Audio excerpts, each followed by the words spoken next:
Hi and welcome to Be Entrepreneur TV, the first TV channel dedicated to an entrepreneurial way of life. My name is Beju Solanki and along with David McDonald of Silver Island TV are the producers of Be Entrepreneur TV. This channel is for people who want to start to live the life they desire. More and more people are moving away from traditional employment and starting their own businesses.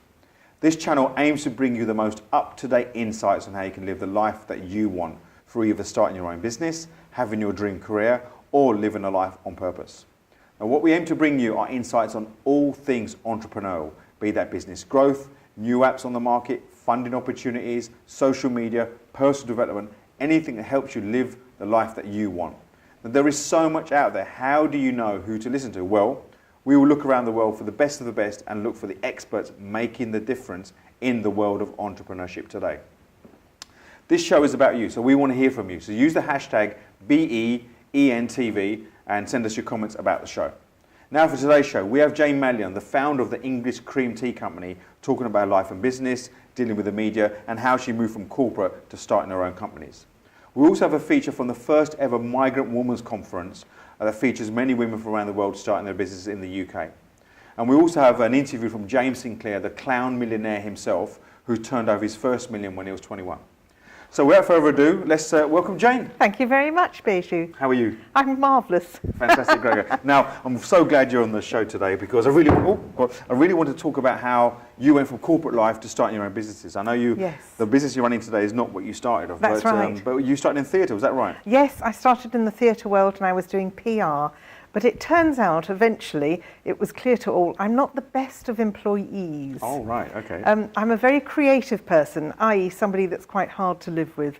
I see. And just can't stop my mind thinking up ideas and wanting to be a renegade. I see. So what were you doing in theatre? A PR, putting people into the theatre and helping to promote. And how long were you doing that for? I did that for 4 years. Right. And then ended up setting up a catering company with my husband, who is a chef as well. I see. And that blossomed on to owning a wedding venue. Right. And from there, I was a coach because we had our children grow up and I thought I needed some extra parenting skills. So I became a master practitioner of neuro-linguistic programming, NLP. NLP as some people. Yes. So in terms of when you started your catering business, how did you, what were some of the challenges you faced then? Can I ask what year was that? Oh my goodness, I would have to really work that out. But we are talking about 38 years ago. Wow, wow. A long time ago. Because it's really good because you've started a business recently as well, which we're going to talk about later. I have. So it'd be interesting to know the contrast between starting a business 30 odd years ago. Yes, no internet. No internet. No internet. Can you imagine trying to run a business without the internet? And how did you do it? Well, and even then, Yellow Pages, which was the telephone directory, and was pretty much your only way of getting the message out in that way, you had to give them months and months of notice. Right. So the concept of doing something on the spur of the moment, I mean, I know we're going to talk about it in due course, but I set up my latest business in 2 weeks. Wow. Now, that was not possible then. Wow, wow. So it was leaflets, it was cold calling, it was posters, it was everything like that, snail mail. Wow. And what were can I ask you, you left corporate to start the catering business. Yes. The challenges starting a business then, how are they different to challenges starting a business now? Very good question. There are plus points and the other. Okay. The world is very saturated right now using the internet, which is both friend and foe, but I like to think of it as friend. Yeah. It's a global market. Right. People can source things from everywhere, and somebody will do it for 10 pence less or £3 less or whatever. So you really are competing on price as well as all the other aspects. It wasn't really like that then. Okay. But the challenge was to get out and find the clients. And one day I set myself a task and I made 500 phone calls. Wow. Is that in one day? Yes. Wow, wow, wow. Just, people think now that there's a lot of, social media and different ways of marketing, but still people use the traditional methods, if you like. I don't do 500 phone calls a day now. No. But do you still use traditional methods? I do use some traditional methods. I can't remember the last time I, in my business, sent an actual piece of snail mail. Okay. That's less and less used.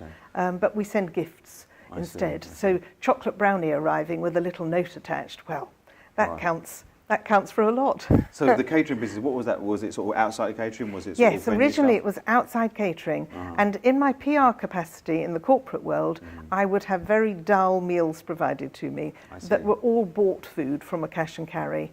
And I used to say to my husband every evening, oh, it was another very predictable packet meal provided by the caterers. Surely we could do better. Yes. And that's what it was. And that was the idea. Yes. So that's really it's about an opportunity. You saw an opportunity. Yes. And you went with it. And Yes. I find that a lot. I speak to a lot of potential business owners. They've got lots of ideas. Right. And they think there's an opportunity, but then they don't execute it. You know. Point of difference. You have to have a point of difference.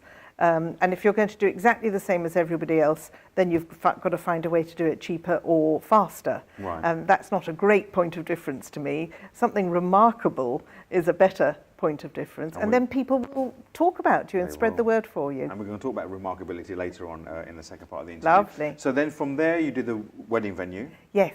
And then there you become a coach.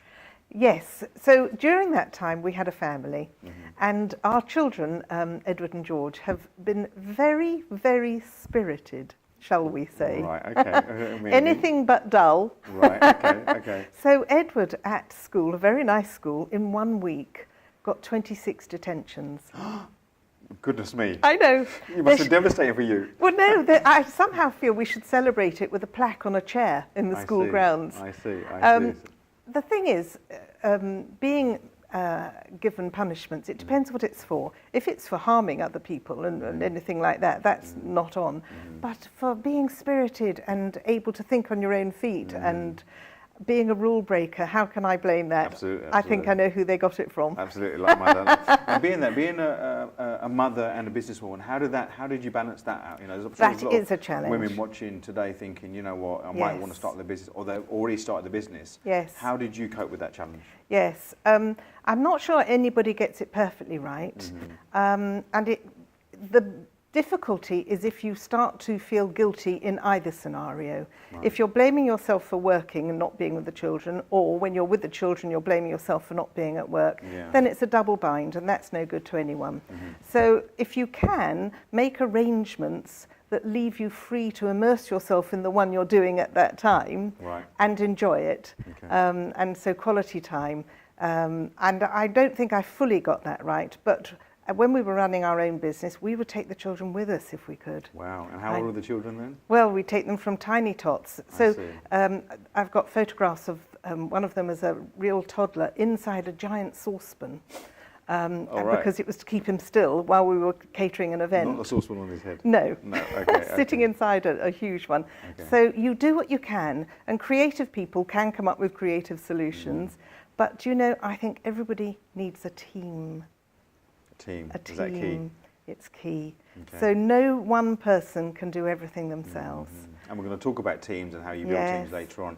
So the coaching business, you did that in parallel to doing the wedding serve? Yes, I did. Right, okay. Yes, so I went and got myself some extra parenting tools. Right, okay, I see. Which was my purpose for that. But I really enjoyed the coaching. Okay. And so that sparked a business of helping other people to get on well, to communicate and feel confident and all those good things. And I did it both for parents of stroppy teenagers and going into businesses and helping there. I see. How long did you do that for, the coaching business? I still do a little. Mainly 15 years. I see. Now, the thing I want to really talk about, which we're going to talk about in much more detail later on, through the coaching business, you founded your latest company, which is the English Cream Tea Company. Is that right? I know. So just tell us about how you came about from coaching to because the story about how you came about to found this business is quite interesting. So how did you come about that? I know. So underlying everything, it has to be said, I've always had a passion for afternoon tea. That is in my background. It's actually in my DNA. Right. And we've always done it with the children, and we did it as I was growing up too. So there's that as a background. Now, in coaching, I was really trying to help people get on better and communicate well and build rapport. And rapport and trust and all of those things come through communication skills. Yeah. And I went on a course, something called KPI, and it was about finding your purpose and so on. And I worked on the course, but at the very tail end of it, and there was I developing my coaching business, I met an elderly lady who was talking to me about which hotel is best for afternoon tea. Just a bit random. Okay. And we were discussing the Savoy and the Ritz and all of that. And then she said, but I've had my last afternoon tea ever. I went, what do you mean? Surely that's against the law, what? And she said, no, I can't travel, I'm too frail to travel, and that's it. And I was horrified for her, and it instantly sparked the concept. If she couldn't travel to the afternoon tea, could the afternoon tea travel to her? Okay. I set up the business in 2 weeks flat. Right. I mean, obviously it needed tweaking thereafter. Yeah. But ironically, it turns out that sending these boxes of afternoon tea out all over the country is helping people to get on well and communicate well and build rapport.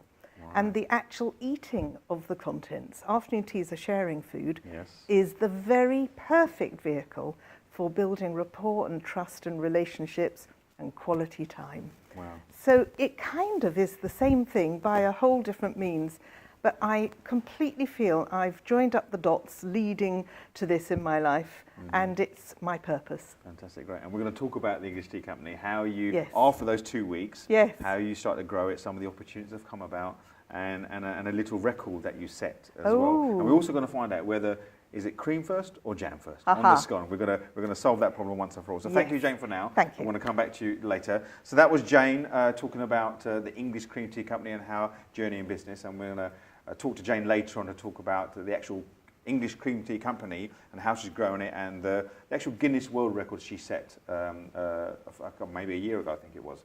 But before that, we got a feature from the Migrant Women's Conference. Now, this was a first conference that was held this year in 2015 by Mirella Sulla, and she's a migrant woman herself, and this conference was about how migrant women have come to the UK, set up their own businesses, and the challenges they face. So this is me interviewing Mirella at the conference and some of the other ladies there.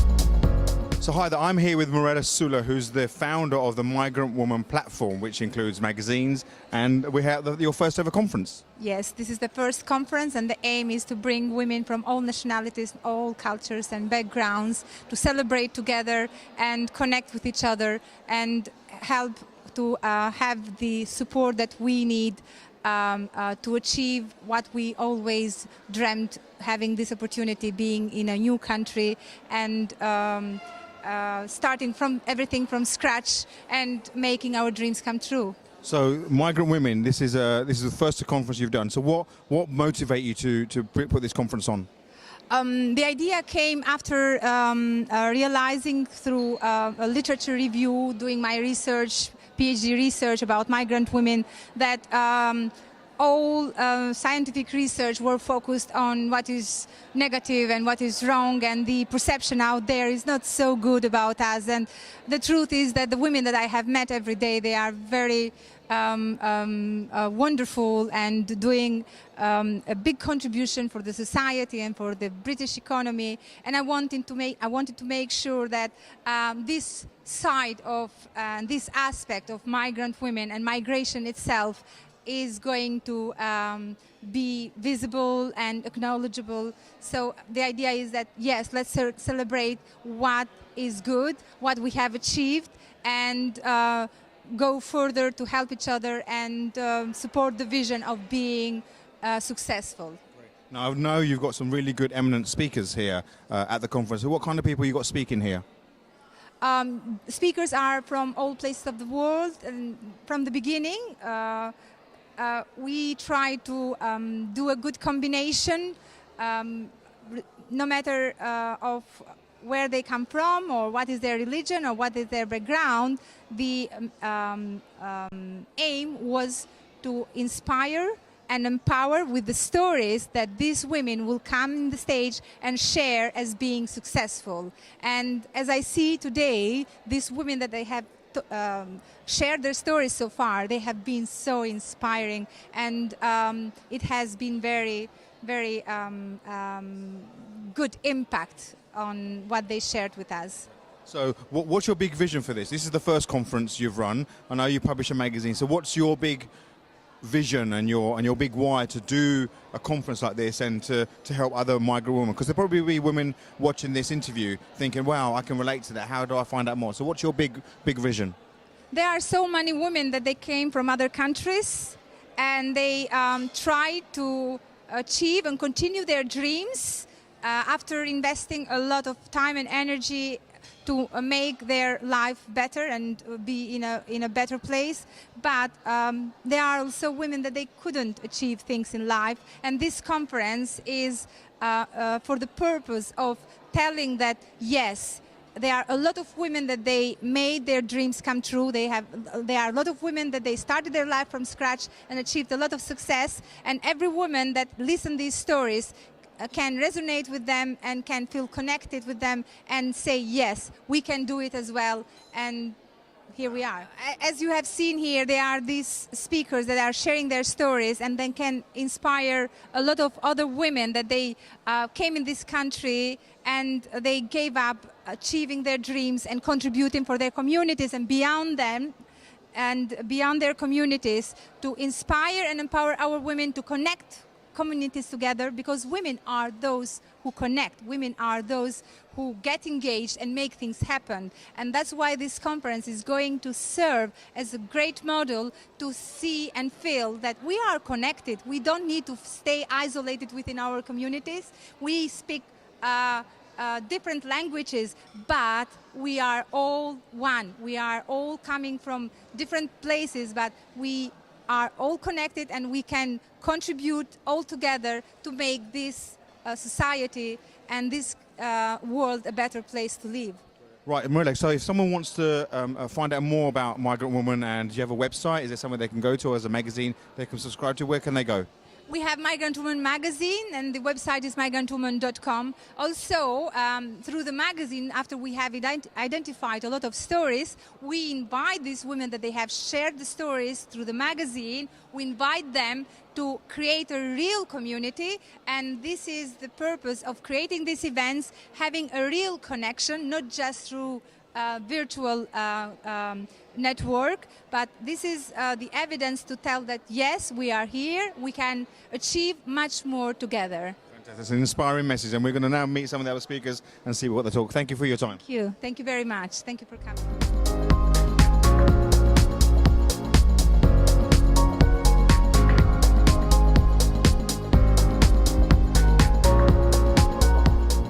So, Lydia, you're the sponsor of the awards out here at the Migrant Woman Conference. What made you sponsor the event? Supporting migrant women in this country, because I'm one myself. So basically, you have to help others to understand what we are about, the struggles that we go through, and bringing the awareness. So I'm very happy to be here today. And what do you think this kind of conference will do for migrant women, not only in the UK but worldwide? Again, bringing the awareness out that there are people there that started, some with the good background, some with not so good. But if we don't spread the word and we don't put the word out there, they don't know that there are people that can support a community of migrant women, not only women and men as well. But today it's about women. What do you think major challenges are for migrant women who come, especially to the UK? Many. With me personally, although I came out of love, it was a big challenge. Being not in your country, away from your family, you don't know when you're going to go back to your family. It comes Christmas, Easter's, holidays, and you're on your own. It's quite tough, you know. And for the ones that do succeed, there is always that bitter taste that you are still a migrant. You are never fully accepted within whatever country you're migrating to. So basically, yeah. What would be your final message to people, women watching this interview, thinking, wow, I can relate to that, I want to know more? What would you say about them to encourage them to pursue their dreams? Oh, just go for it. Don't let anything bring you down, because when you have a dream, spread your wings. Like the birds, if they are trimmed, they grow again. And if somebody puts you down, just get up on your feet, wash yourself down, and go and get it. And they do say women are the stronger sex. Oh, of course we are. Great. Thank you for your time. Thank you very much. Cheers.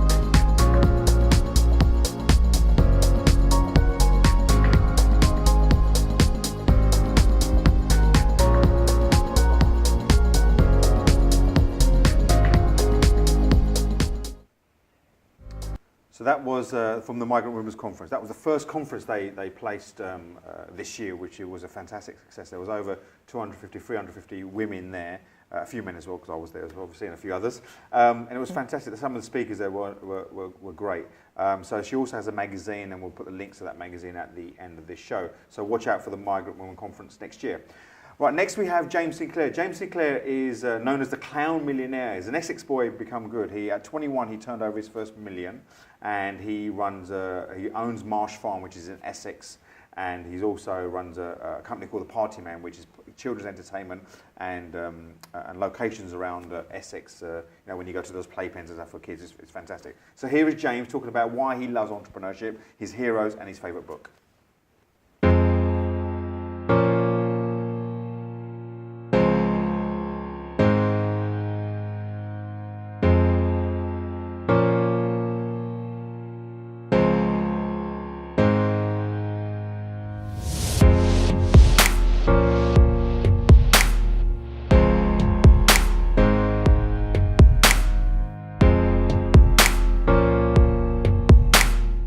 About being an entrepreneur, absolute freedom to do what you want and make a success of your life, be super successful.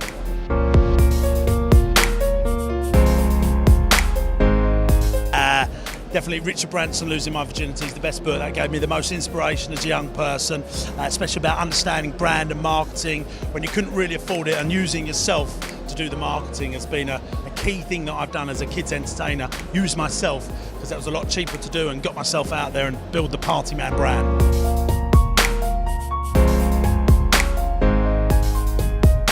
A calm man is a wise man. Having good bounceability to get out of situations if you're ever in trouble, keeping a calm approach to it can get you out of any situation, and that is, a calm man is a wise man.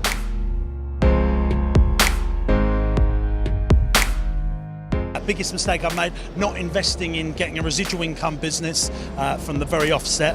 I've always been in capital intensive businesses, opening the doors and hoping for customers to come in. So residual income is a fan-dabby-doozer thing, and if you can get residual income into a business, you can have a much easier, stress-free life.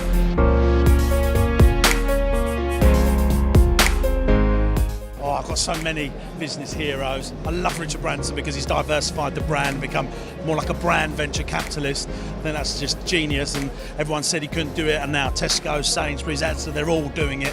So investing in building a brand that you can then use to push out to other things and get an income from it, fantastic. Best innovator of our times would be Steve Jobs for me.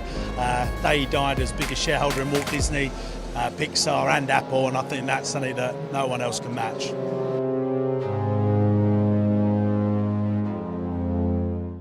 I think turning the first million when I was 21 and then going on from there, that was the best thing.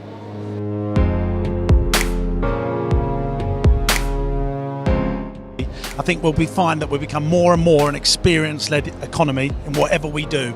Even when people buy things like an Apple iPhone, they get an experience and they're prepared to pay for it. So making sure that your product, whether it's service or an actual product, it delivers an experience, you can charge a premium for it and be more profitable. Generalist business is no place for it in an SME type situation. If you want to be generalist, you've got to be really big like Tesco's and compete on price, whereas I think you need to compete on experience to really drive that bottom line.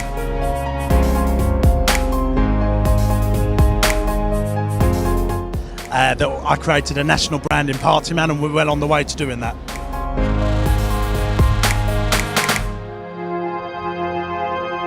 Make sure you look for residual income in your business. That is a super key thing that I missed out on when I started out, because residual income will keep money coming in every single month. So you can look for, it's not usually as profitable as a one-off sale, but it'll certainly make your business worth a lot more.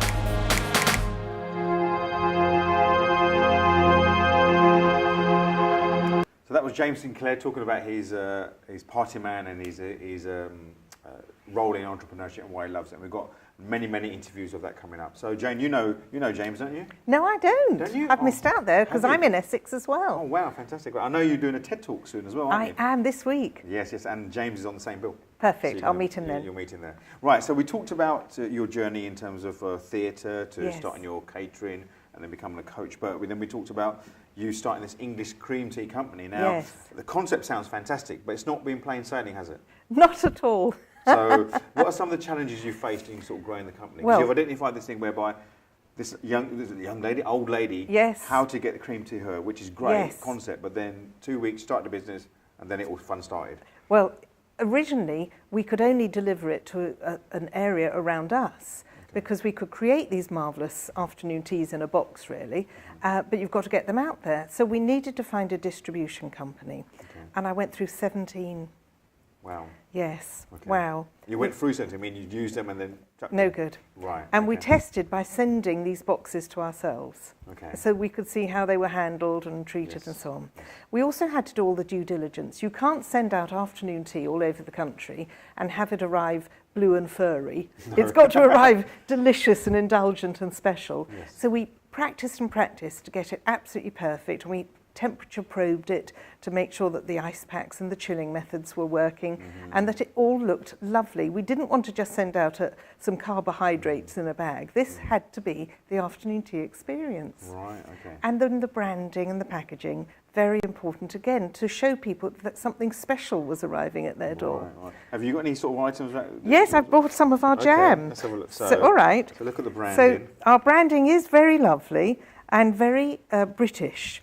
And this particular thing, this contains some of our own jams, and they're very special as well, and they contain English berries. We go English as far as we possibly can. Even our tea towels are made in England, which is a bit nuts because it would be a third less costly to have them made in Shut up a little bit, Indonesia. shut the camera. But who wants that? We Yeah. want to keep it as British as we can. So tell me about how you come up with the branding. What was the ideas behind that? So we wanted it to represent the best of British. And so, for example, on this pack, we have manners tips, etiquette, Okay. because that's what we're known for. Do you know, it's quite a legacy. It's not just the Brits that love afternoon tea. The world loves it. Nelson Mandela said it was our greatest export. Oh, wow. And that's why we've developed these, because the world over has asked for our products. It's not easy to send out fresh cream, fresh sandwiches, and freshly made cakes to Africa, Canada, America, Japan. But now we've got our own range of jams, preserves, teas, and so on. Yeah. They are ambient, they'll last a long time, Yeah. and we can get this global. Wow, great. That's the plan. I suppose the Americans like it as well. They do. They do. They A bit of really do. English. Any country that's watched Downton Abbey loves all of this. Fantastic. I know. So your goal is to get it placed in Downton Abbey. I don't know, how could you? I'm not It's sure we dated. could do that. No, you couldn't go. But to get to the countries that love Downton Abbey, which I have to say is most of them. Fantastic. Great. So what are some of the challenges? So you've got distribution as one Yes. of the challenges, but there must be some things that people, they look at you and go, they've got it made. Great Yes. branding, everybody loves that afternoon tea, you should be raking it in. It's not, Well, it's not that's like true. that. No, it's not exactly like that. So there are lots of rules and regulations, and the devil is in the detail. So when you're sending things out that people are ordering online, which they are with us, you come under something called distance selling regulations. And there are different rules to that as there are for selling to retail. So those jam packs are going into retail, that's one thing. But when people don't have the chance of picking up the product themselves before ordering it, you have to go through new rules and regulations. And of course, we've got to do the environmental health stuff. I understand all of that. Yeah. But some rules and regulations have been challenging. Wow. But how do you personally cope with these? You know, there must be, you're thinking, taking one step forward and then it's 2 steps back. Yes. Another email comes in, another phone call comes in. How do you, Yes. what keeps you on track and make it, to think, do you know what, I'm not going to give up on this? I do a lot of asking. Right. There's that expression, if you don't know how to do something, rearrange the how, and it's who. Who do you know that might know? And I ask all the time.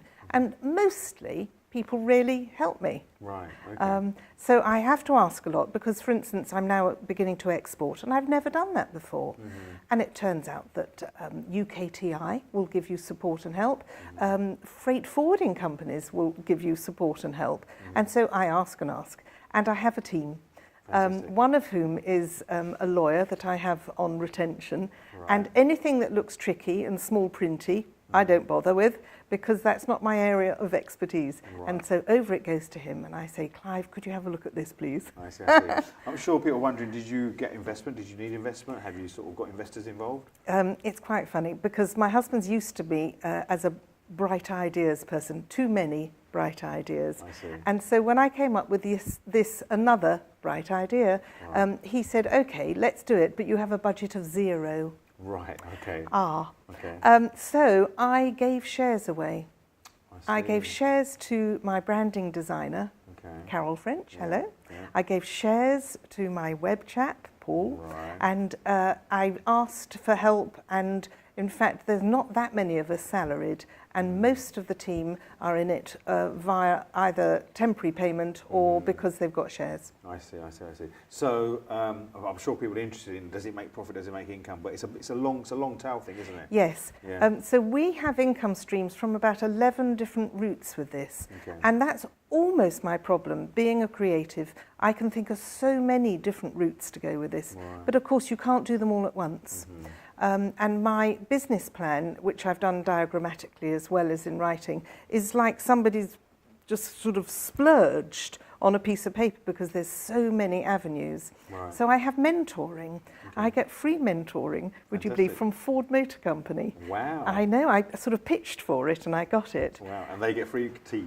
They do get a bit, just a little bit, Okay, yes. okay. But I'm definitely the winner, and I have a very sage person who comes along and sees me every month, and he keeps saying, focus.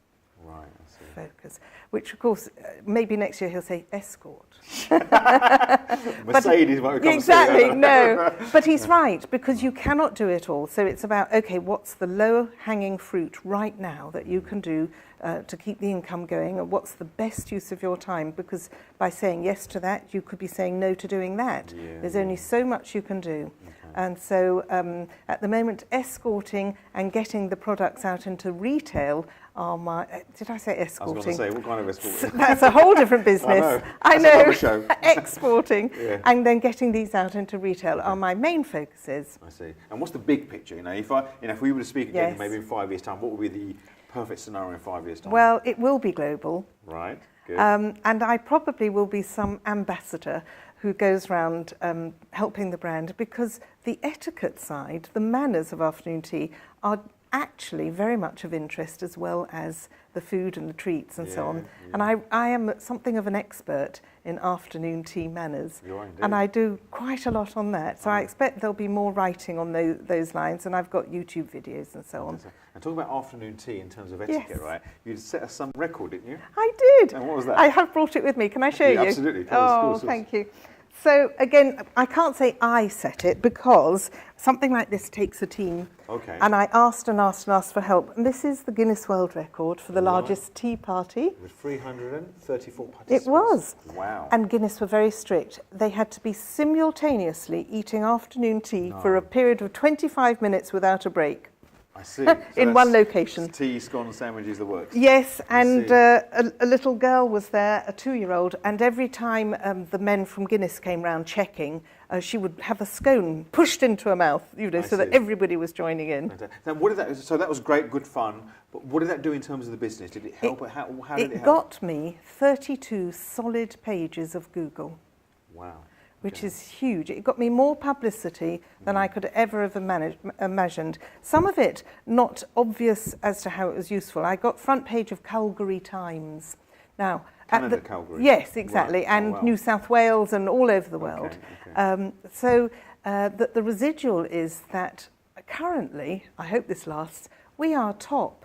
If you put English cream tea in, you don't just get Wikipedia saying that English cream tea is about scones and jam. You get us. We have dominated Google ever since that. Fantastic. So we're talking global. Global. We're talking distribution in Harrods or Selfridges and things like that. That's on the cards, Is it? actually. Hopefully Yes. they'll be watching. Maybe the buyers are watching now. Yes, Get please. this in front of the buyer and see it. Absolutely fantastic. Great. Good. So before we go, there's Yes. one question I need to ask, and people ask it because I'm involved with cricket a lot, and they ask, we have afternoon tea, we have scones and Right. jam and cream. Yes. What goes first? Is it the jam or the cream?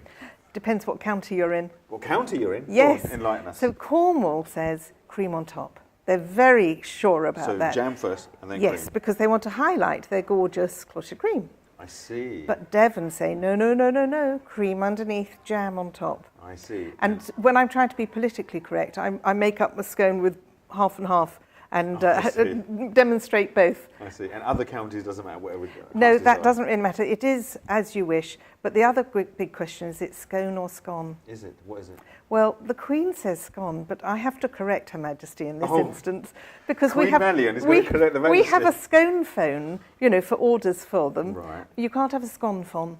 You can't. I rest my case. You can't. Fantastic, great. Well, it's fascinating hearing about your Thank you. company as you know, journey. And if people want to, is it English Tea Cream Tea Company.com? It is EnglishCreamTea.com. Fantastic, great. So and they can order jams and They can order all sorts, including full afternoon tea to be delivered to their door or to Would you somebody deliver as a it? present. Well, that's extra free. If it's local, I would deliver Oh, it with a big smile and a hug. Fantastic, great. It's super good. So fantastic hearing about your journey. And Thank you. It shows that, you know, if you've got a dream and you've got an ambition, doesn't matter what the idea is. And Jane's idea of the industry come from a conversation with an old lady about not getting cream tea. So anywhere you can grow a business. So thank you so much, Jane. I Thank hope you. you've enjoyed today's show. We had James Sinclair talking about why he loves entrepreneurship. We heard from Marilla Sula from the Migrant Women Conference.